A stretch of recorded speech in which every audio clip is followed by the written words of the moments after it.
Lideramos el camino de la opinión pública y buscamos que la cultura del debate alcance consensos y soluciones a los problemas de nuestro país.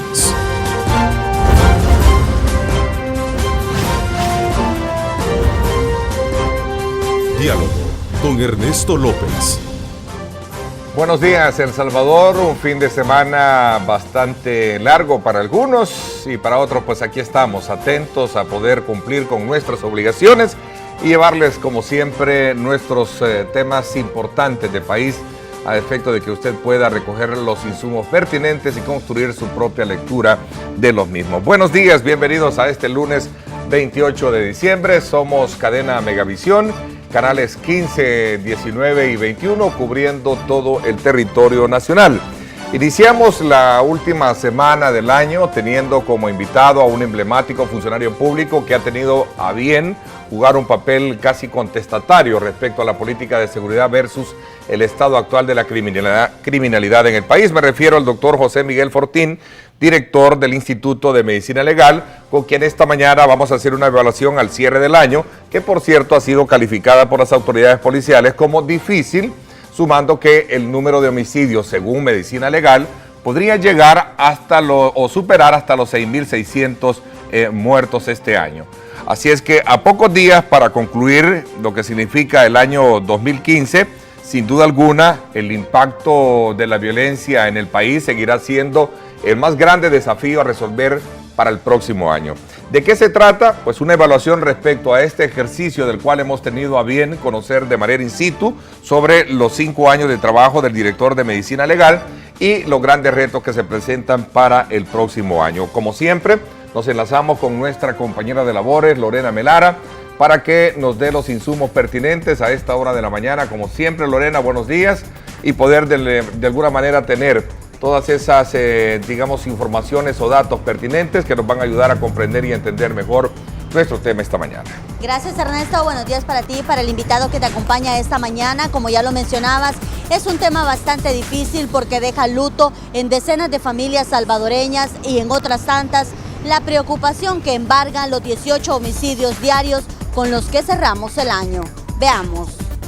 La primera quincena de diciembre cerró con más de 400 homicidios, un año histórico en cifras de violencia y que no solo golpeó a la población civil, sino también a la policía y el ejército. De estos, solo 17 fueron en circunstancias de cumplimiento del deber, es decir, que estaban prestando servicio.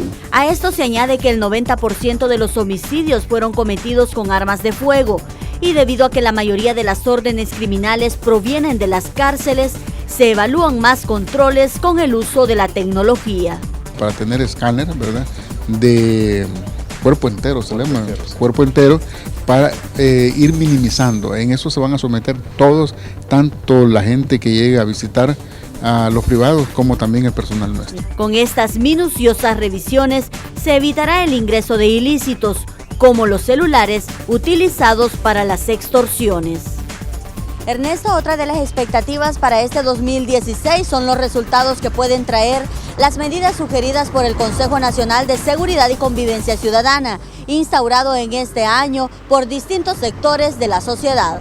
Con esto vuelvo al estudio para un análisis más amplio sobre el tema. Adelante. La cifra de homicidios es la cifra más fiable normalmente para poder cuantificar la violencia. Pero la violencia es un fenómeno mucho más grande. La violencia no nada más es los homicidios, la violencia es la percepción ciudadana que hay de no estar en un lugar seguro. La violencia se refleja cuando la sociedad entera se torna violenta, pues entonces se refleja en las escuelas, se refleja en las familias, se refleja en los núcleos de trabajo. No me he ido y ya bajaron los muertos a 18. O sea, la semana pasada estaban en 20. ¿Y cómo se llama? No me he ido y ya están diciendo que son 18 los muertos al día. ¿Qué significa eso? Pues, ¿será que a lo mejor yo soy el culpable de todos los muertos? Pues, o sea, porque evidentemente, pues ya están bajando los muertos, que era mi miedo y sigue siendo mi miedo. La ley dice que debía ser el Consejo Directivo el que eligiera a una terna, el Consejo Directivo de Medicina Legal. y del Consejo Directivo, esa terna se pasa a Corte Plena, y Corte Plena elige entre esos tres a quien él o ellos, los magistrados, decidan. Es decir, ¿está violentando entonces ese reglamento o esa ley? Hasta este momento lo hizo. Porque cuando nosotros pretendimos mandar una terna, la respuesta fue: no, miren, vamos a decidir nosotros en Corte Plena si ustedes pasan una terna, si ustedes dan 7 nombres, si ustedes dan 33 nombres y volvemos a comenzar. Entonces, allá en mi pueblo, mi pueblo que me ha hecho decir la verdad por un lado, pero por el otro lado tener grandes dificultades, allá en mi pueblo esto se convirtió en una payasada. A su criterio, la elección del nuevo director de Medicina Legal está siendo dedocráticamente impuesto, en este caso por la Corte Suprema de Justicia. No sé si por la Corte. ¿O por la Sala? No, la Sala por quién? no. Bueno, ¿O por quién? Digamos que con quien hablaron fue con el presidente de la Corte, ¿verdad? Es decir, O sea, porque la Corte debe de ver a alguien. Usted me dice que allá se está haciendo una elección violentando un poco el reglamento. Por lo menos hasta este momento. Y al día siguiente iban a decidir en Corte Plena si pasaban la terna, si pasaban a los 34 candidatos originales, que ese fue el número de personas que entraron a la Corte, o quién iba a ser. Y eso es violentar la ley. ¿Eso es corrupción? No es corrupción, pero sí es violentar la ley, porque nadie dice que ellos tenían que hacer una cosa pública, ¿cómo se llama? Un concurso público. Un concurso público, una licitación pública Sí, de la plaza, ¿no? Nadie lo dice. Ellos lo ¿Y pudieron debió haber haberse nombrado. sido así? No, ellos pudieron haber nombrado de un solo la historia. A ver, ¿quién se está...? Bah, no hablemos entonces, porque si de alguna manera no es una denuncia, pero entiendo que usted está denunciando esta mañana que no se están cumpliendo los pasos respectivos legalmente establecidos para poder elegir al nuevo director. Si no es así, entonces, ¿quién se está imponiendo frente al papel que debería de jugar el Consejo Directivo? ¿Quién es? ¿En la Corte? ¿La Corte Plena? ¿Las salas? ¿O el presidente? ¿O quién? Bueno, con quien hablaron fue con el presidente de la Corte. Entonces, ¿verdad? El presidente de la Corte... Pues él ha influido y ha intervenido. Ahora, los otros magistrados, ni estoy diciendo que el presidente ha cometido una ilegalidad, insisto en ello.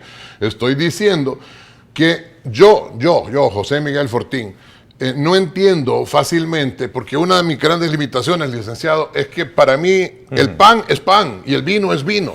Y entonces yo digo las cosas como realmente creo que son. Y porque al fin y al cabo, como lo he dicho insaciablemente, al fin y al cabo, usted y yo tenemos dueño, lo sepamos o no, y es Dios. Pues entonces es a Él al que le debemos nuestras acciones. Y si esto le cae mal al mundo, pues hombre, también es bíblico. ¿Por qué se volvió incómodo en algún momento? Por eso, porque digo la verdad, porque digo las cosas tal cual son, porque no hay forma realmente de que alguien pueda dar una dádiva, sea esta dádiva pequeña o grande, porque el que roba en lo mucho, roba en lo poco, y el que roba en lo poco también robará en lo mucho. 5 años atrás, desde que usted llegara al puesto, ¿se escondían las verdaderas cifras de homicidios en el país? No lo sé porque no las tenía a la mano yo. Pero cuando usted llega, encuentra otra realidad. De hecho, entiendo que en el fondo la incomodidad que existe porque usted se vuelve contestatario. Es decir, para poder citarlo un poco, viene la parte oficial y dice son 12 muertos, cuando usted contabiliza que son 18 muertos a raíz del auge delincuencial en el país. Sí, ¿no? sí, si usted se acuerda, licenciado, esto comenzó antes de la tregua, ¿verdad? Es decir, antes de la tregua, Medicina Legal decía que eran 14 muertos. Y el gobierno en ese momento decía que no, que eran 10 muertos y que nosotros éramos unos sinvergüenzas. Esas fueron frases que se oyeron en ese tiempo, queriendo aumentar las cifras a 14. Se han puesto a pensar, por ejemplo, que el 90% de los homicidios son por arma de fuego. Se ha puesto a pensar que el 90% son por arma de fuego y que los tipos de ametrallamiento, porque son, no ametralla con metralladora, pero ametrallamiento en el sentido de que son cientos de balazos. Es responsabilidad de Medicina Legal hacer una valoración más allá de ese impacto y decir, bueno, si son las armas de fuego, ¿por qué no controlar las armas de fuego? El tema del uso, la importación o la tenencia de armas de fuego. No es, y por eso no me ha oído decirlo hasta ahora. Es decir, ahora que ya estamos terminando el año y que yo me estoy despojando de una capa que más dolor que otra cosa me trajo, bueno, si hasta el flamante caballero que que pretende ser fiscal todavía, dijo que a mí solo que yo estaba enfermo porque me gustaba hablar de muertos.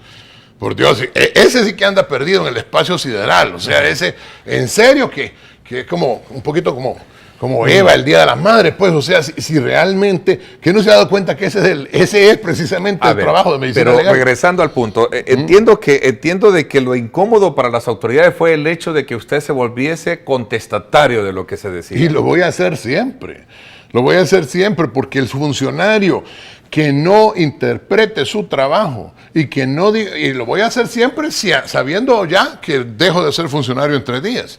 Así que ya le dije, pues, o sea, desempleado estoy y ya puedo ser analista político. Entonces, antes de que se vaya la pausa, solo decir una frase con la que ganó Winston Churchill su primer mandato al frente del Reino Unido cuando estaba por comenzar, pues estaba comenzando ¿qué dijo la Guerra Mundial. Dijo: yo solo les prometo sangre, sudor y lágrimas. No ofreció ninguna otra cosa, sabía que venían días difíciles, pero no mintió.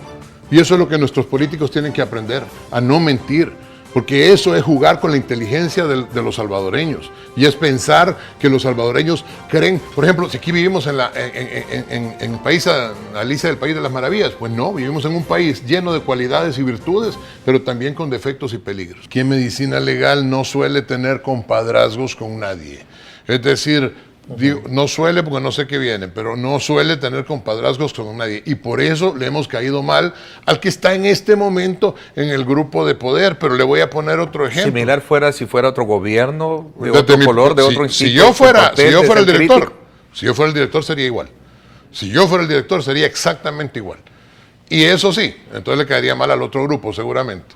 Ahora, que la mayor parte de mis amigos y que mi propio pensamiento es un pensamiento que cree en la libre empresa, que cree en las libertades individuales, que cree sobre todo en Dios. Pues sí, así pienso, si yo no se lo he ocultado a nadie nunca. ¿Usted es un hombre del Partido Arena? No, pero sí soy un hombre que cree en las libertades individuales y en la libre expresión y en la libre empresa. La verdad no tiene colores políticos. Porque la verdad no tiene colores de banderas partidarias. La verdad es una y es única. ¿Qué se hace por el país respecto a los asesinatos? Solo transmiten lo negativo. No, señalan a usted y a este servidor. No. Pero estamos haciendo una evaluación al cierre del año con relación a este flagelo que está golpeando fuertemente a la nación. O sea, claro, de acá podemos recoger algunos insumos pertinentes que entiendo por lo que usted dice. Eso es lo que ha sido siempre como objetivo, hacer las valoraciones que como funcionario le tocaba hacer, ¿no? Quizás son, o sea, ¿sabe lo que sería una traición a la patria?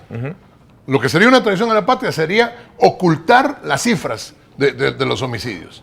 Saber que algo va camino al despeñadero y no decir ni advertir nada. ¿Por qué tenemos un incremento? Regreso a la pregunta inicial. Porque hay una sensación, no solo una sensación, hay una realidad. En El Salvador hay impunidad y los primeros en volverse impunes son la clase política. 90% de los homicidios son dados por arma de fuego. ¿No les parece que tienen algo donde investigar de dónde sale tanto proyectil 9 milímetros? ¿De dónde sale tanto proyectil de 9 milímetros? Si un muerto no es un balacito por acá, son ráfagas, como decía, de balas, es decir, por todos lados, 3, 4, 5 pistolas diferentes. De verdad, a los salvadoreños que nos oyen es que se los digo, no debemos estar pensando en colores partidarios. Si alguien del Partido Rojo sale culpable o untado por estas cuestiones, debe ser procesado. Aquí hay un montón de gente valiente. Permítame por un segundo ponerlo a usted de ejemplo. Usted es un hombre valiente. Usted se enfrenta a los insultos que ahí le deben de caer más de alguno también, porque está diciendo la verdad. ¿Por qué? Porque la verdad es esto. Y así como usted, hay un montón de hombres y mujeres valientes. Y somos muchos. ¿Qué va a hacer usted después del 31 de diciembre? ¿Podría aceptar una, llamémosles, oferta de algún partido político? Tal vez, no lo sé. Le explico. Yo programé mi vida a lo largo de un montón de años. En mi familia ha habido un montón de políticos. Mi tío René, que estuvo en la corte, no en el mismo tiempo que yo, y ciertamente no me nombró él, yo llegué antes que él. Cuando fue magistrado, estuvo en alguna cuestión. Formamos, digo yo, porque yo era fundador de ese pequeñísimo partido político que se llamaba Acción Democrática, que ya nadie recuerda, pero que ahí estuvo alguna vez, era una flechita hacia arriba. Sí, con color naranja, si no me recuerdo, o amarillo. ¿no? Naranja y amarillo, ya no me acuerdo bien de esto. Y antes de esto hubo otras incursiones. En mis antepasados más de alguno se metió en la política. Mi abuelo Romeo, por supuesto, que se metió bastante en la política y le tocó en su tiempo pelearse con el gobierno de turno, él como rector de la Universidad Nacional en aquel momento y desde la tribuna del Diario de Hoy. Pero bueno, la cuestión es que realmente, ¿qué va a ser de mi vida? Bueno, lo que estoy seguro es que, si Dios lo permite, voy a estar en mi consultorio y en la universidad donde yo trabajo, porque realmente son los dos lugares donde voy a estar. Que si me voy a meter en algún partido político, pues habrá que pensarlo. Que si voy a ser diputado, y subrayo, diputado, no voy a ser diputado. ¿No ha recibido ninguna oferta hasta este momento de participar? Es que aunque la recibiera, yo no sirvo para diputado. Uno tiene que saber para lo que sirve y para lo que no sirve. Y yo no sirvo para diputado, y no sirvo por una simple y llana razón. Yo realmente digo siempre lo que yo pienso. ¿Necesita más presupuesto o está a tono el presupuesto o es para ajustarse en el presupuesto? No. Son 4, 5, 6 preguntas distintas. Déjeme tratar de contestárselas todas. Una cosa es lo que nosotros tenemos y a lo que podemos aspirar en un país que está prácticamente quebrado.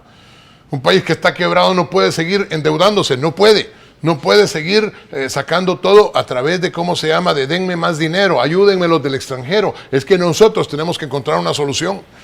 Y el medicina legal no es un ejemplo distinto. Nos tenemos que apretar el cincho. Bueno, le voy a poner un ejemplo. El director del Rosales, me cuentan, eso es cierto o no, no sé, que gana casi $9,000 o lo que sea. El director de medicina legal ganaba $3,000, gana $3,000.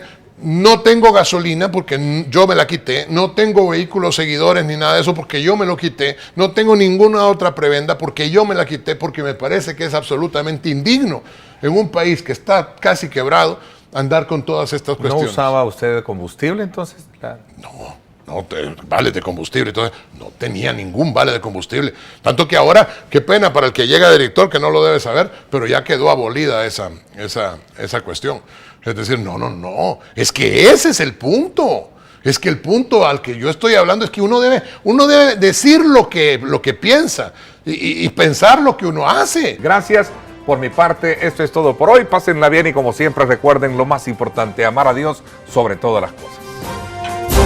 Lideramos el camino de la opinión pública y buscamos que la cultura del debate alcance consensos y soluciones a los problemas de nuestro país.